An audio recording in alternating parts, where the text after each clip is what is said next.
Assalamu alaikum, que la paix soit sur vous. 24e jour, 10e et dernière question.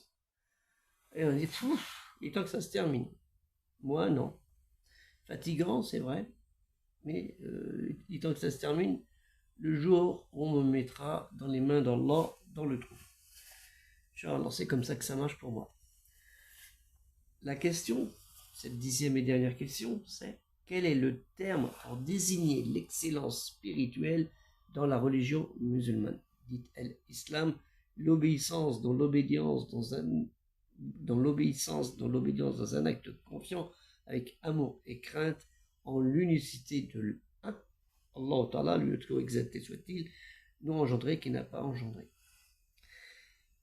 La réponse, Inch'Allah, vous la retrouverez en cliquant dans le lien Tipeee dans Afficher Plus de la chaîne YouTube ou dans le même lien dans Afficher Plus de la chaîne TikTok.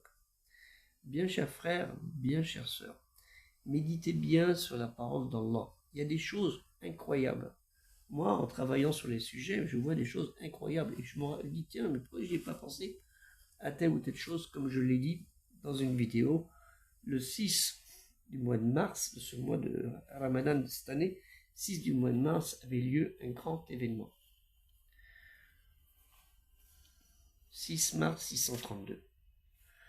6 mars 632. C'était quoi?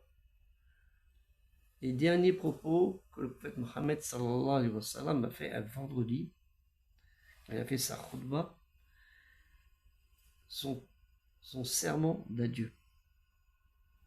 Nous étions au mois de mars et j'ai pas pensé à le dire au mois de mars cela. Donc c'est pour ça que je vous fais un petit rappel.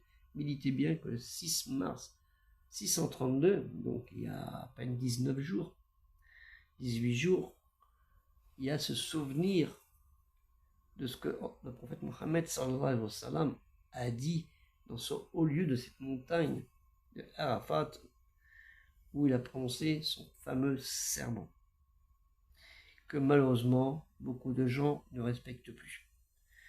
À méditer là-dessus. Que la paix soit sur vous, assalamu alaikum, et aider culturel musulman universel en le partageant au maximum pour qu'on puisse faire, Inch'Allah, plus de 1000 vues. Si c'est 2000, 3000, 5000, ce serait l'idéal. Vous pouvez le faire, parce que je fais une vidéo une fois sur des figues, elle a fait, je crois, 250 000 vues sur des figues.